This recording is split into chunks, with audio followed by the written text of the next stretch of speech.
Alright guys, welcome back to the channel. Welcome if you're new. Thank you for taking time out of your day to check the video out. We have more PlayStation news, rumors, and leaks to go over and cover here today. So do me a favor before diving into these topics. If you end up enjoying the video or finding it informative, be sure to leave it a like and consider hitting the subscribe button as well. We're starting here with some comments that were made by PlayStation CEO in regards to consoles versus PC and how Sony views it right now. This is being reported by Push Square, and they say it feels like, at least among enthusiasts, PCs are growing in popularity at a remarkable rate. Many balked at the price of the PS5 Pro this week, with some arguing they'd rather just build a really good PC instead. While there's been much hand-wringing over whether an equivalent computer can be created for $700, you're certainly getting into the territory of a powerful PC with prices that high. PlayStation co-CEO Hideaki Nishino isn't concerned. In a machine-translated interview with Nikkei, he explained, "I think that many mobile games have ads and PCs are difficult to set up. With PlayStation, you can play the content you purchased as soon as you turn it on. The products are clearly displayed in the stores where you buy software, so it's an intuitive experience." Of course, Sony itself is bringing its games to PC, but Nishino stresses that console remains its primary focus.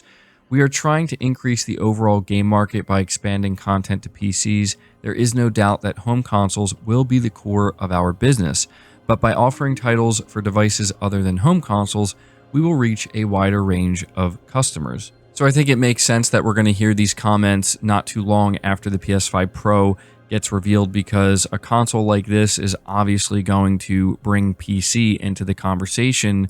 I think Sony was prepared for that, but I think it's pretty reassuring if you're somebody who cares about the console experience that Hideaki Nishino is saying, look, the console still remains the focal point of the PlayStation business, and I don't expect that to ever change, honestly, at least not anytime remotely soon. And he also talks about how, there's always going to be the kind of convenience factor for the console. And when people talk about the idea of consoles one day going away, I don't think that's ever going to happen. I think the market may stagnate or may even shrink over time, but I think the market's going to remain big enough to justify the existence of consoles, because it's just very appealing to a lot of people, right? Just this box that is, its sole purpose is to play games. You buy it, you hook it up, you turn it on, and you're gaming, right? I think that for a lot of people, that's just going to be the way to go for them.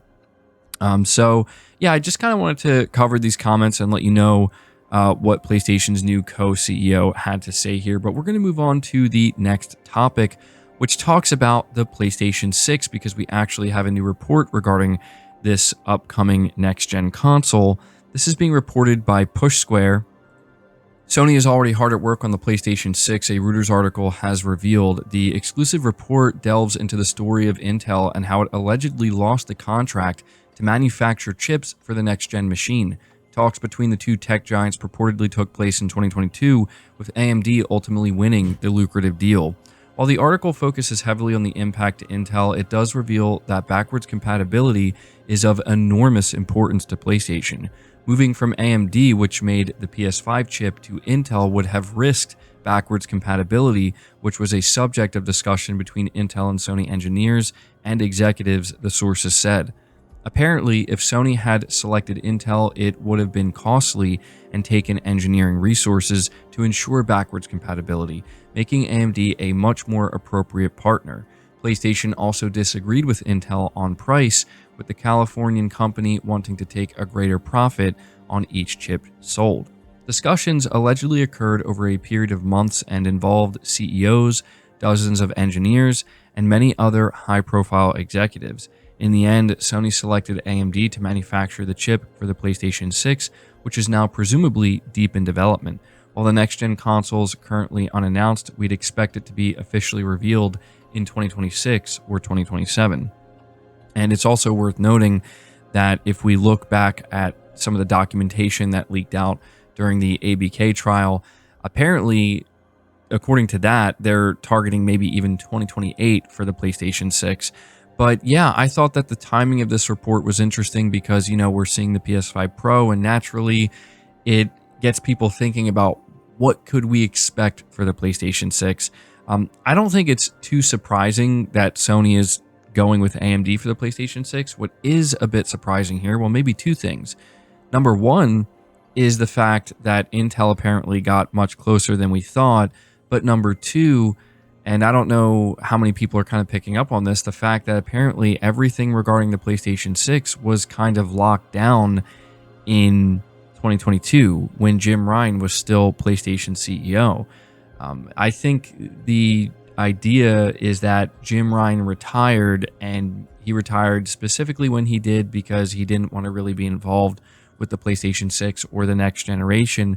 But if this report is to be believed, it seems like no, he actually was, right there kind of figuring out what they're going to do with the PlayStation 6. Now, granted, it's in everybody else's hands now, like Hideaki Nishino, Herman Hulst, Mark Cerny, and Hiroki Totoki as to what they're going to do, going forward. But I just thought that, that was worth pointing out here. And so when it comes to the PlayStation 6, I think Sony made the right move here. I mean, backwards compatibility is going to be incredibly important when it comes to this console. So them, not making any moves here that could potentially risk that, I would say is probably, the better choice in the end. So there you go. Let me know your thoughts about this new PlayStation 6 report. Moving on to the next topic, we have another report regarding the PlayStation 5 Pro. This is being reported by PlayStation Lifestyle.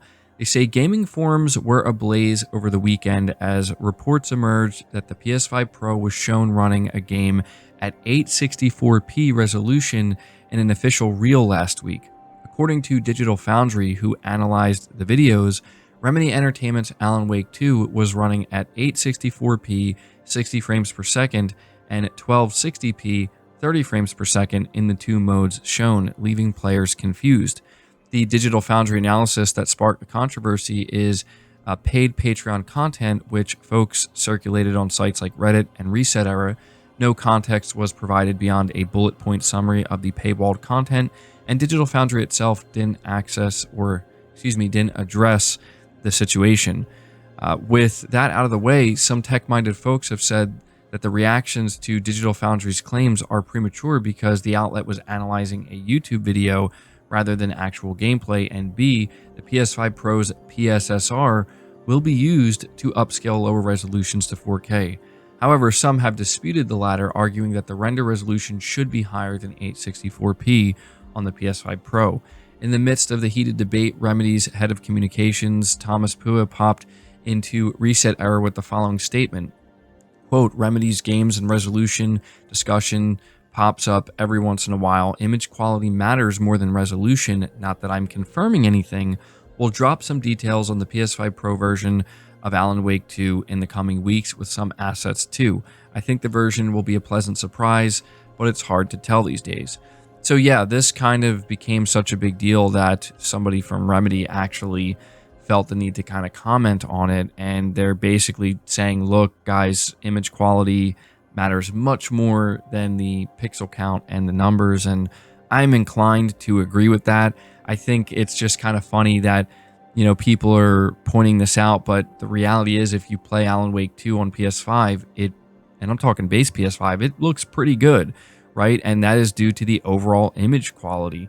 And so I don't know, man, people are just very quick to kind of jump on these things. I do understand how the number 864p, yeah, not a resolution you would expect to, hear about when it comes to a console like the PS5 Pro.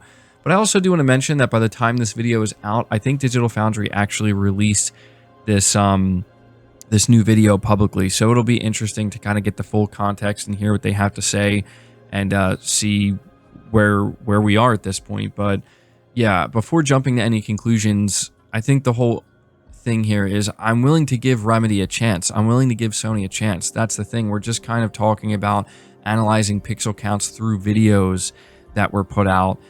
But I want to give Remedy the chance to let us know themselves, like what they're doing with this game on PS5 Pro, and let Sony and Remedy kind of market it.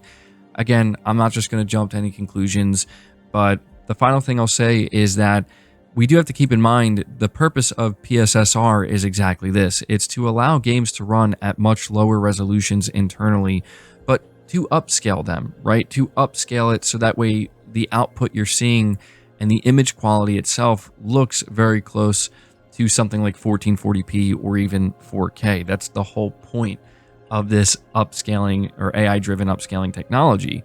So just keep that in mind when we're going forward and talking about pixel counts on the PS5 Pro.